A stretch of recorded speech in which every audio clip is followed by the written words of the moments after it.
I think India becomes a very pivotal country because you don't want भारतात राहून CEO बनणं अजिबात शक्य नव्हतं. चीन भारतापेक्षा चांगला स्वच्छ जीवनशैली हवी असेल तर भारतात राहूच शकत नाही. जगाच्या कोणत्याही कानाकोपऱ्यात असलो तरी मी भारतीय आहे हे सांगताना उर अभिमानानं भरून येतो. पण पेप्सिकोच्या माजी सीईओ आणि मूळ भारतीय असलेल्या इंदिरा नुई भारताबद्दल जे बोलल्या ते ऐकून पायाखालची जमीन सरकेल. भारत घाणेरडा देश आहे म्हणे. मी जर अमेरिकेत आले नसते तर सीईओ बनूच शकले नसते, त्यापेक्षा चीन चांगला. इंदिरा नुई हे असं कुठं बोलून गेल्या? पाहुयात यावरचा हा स्पेशल रिपोर्ट. भारत घाणेरडा, चीन चांगला. अहो इंदिरा नुई, हे तुमचं वक्तव्य म्हणजे देशद्रोह नव्हे काय? नमस्कार, मी संदीप आणि तुम्ही पाहताय LS मराठी. विषय जरा नाजूक आहे कारण बोलणाऱ्या इंदिरा नुई आहेत.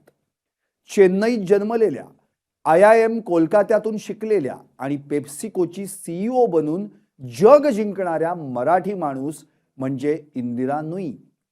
पण याच इंदिरा नुई यांनी हुवर इन्स्टिट्यूशनला दिलेल्या मुलाखतीत भारताविषयी वादग्रस्त वक्तव्य केलं. नेमकं काय म्हणाल्यात इंदिरा नुई सांगतो. इंदिरा नुई यांचं भारताविषयी आक्षेपार्ह वक्तव्य. मी अमेरिकेत आले नसते तर इथपर्यंत पोहोचूच शकले नसते. भारतात राहून सीईओ बनणं अजिबात शक्य नव्हतं. एक पर्यटक म्हणून चीन भारतापेक्षा चांगला स्वच्छ जीवनशैली हवी असेल तर भारतात राहूच शकत नाही. भारताची सुंदरता त्याच्या अव्यवस्थेत आहे. ज्यांना स्वच्छ राहायला आवडतं त्यांना भारत कळूच शकत नाही. माझ्या आजीनं आणि वडिलांनी मला भारत सोडून अमेरिकेत जाण्यासाठी प्रेरित केलं. I think India becomes a very pivotal country because you don't want that part of the world being taken over. ऐकलत? म्हणजे भारतानं शिक्षण दिलं, संस्कार दिले आणि इंदिरा नुई म्हणतात भारत घाणेरडा. या मुलाखतीत बोलताना इंदिरा नुईंनी भारत आणि चीनची तुलना केली. चीन सोबत अमेरिकेचंही कौतुक केलं. पर्यटक म्हणून चीनमध्ये तुम्ही अधिक चांगला वेळ घालवू शकता. स्वच्छतेच्या बाबतीत चीन स्वच्छ, भारत घाणेरडा. स्वच्छ जीवनशैली भारतात शक्य नाही.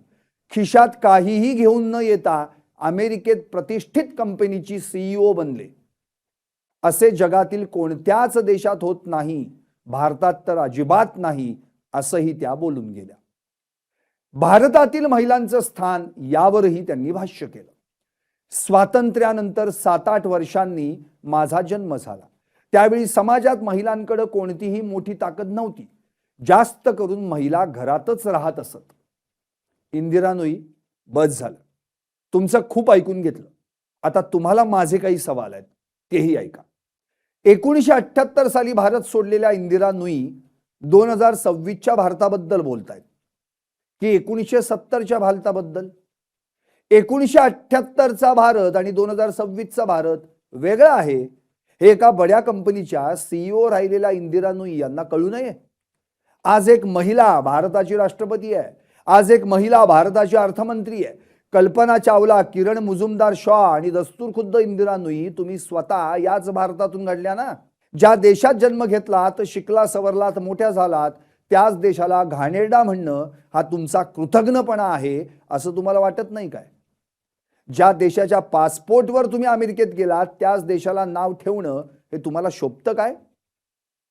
थोडक्यात काय तर ज्या देशानं मान, सन्मान, पद, प्रतिष्ठा, प्रसिद्धी सारं काही मिळवून दिलं त्याच देशाला घाणेरडं म्हणून इंदिरा नुईंनी त्यांच्याविषयी प्रत्येक भारतीयाच्या मनात असलेल्या आदराला स्वतःहूनच घाणीत मिसळलं.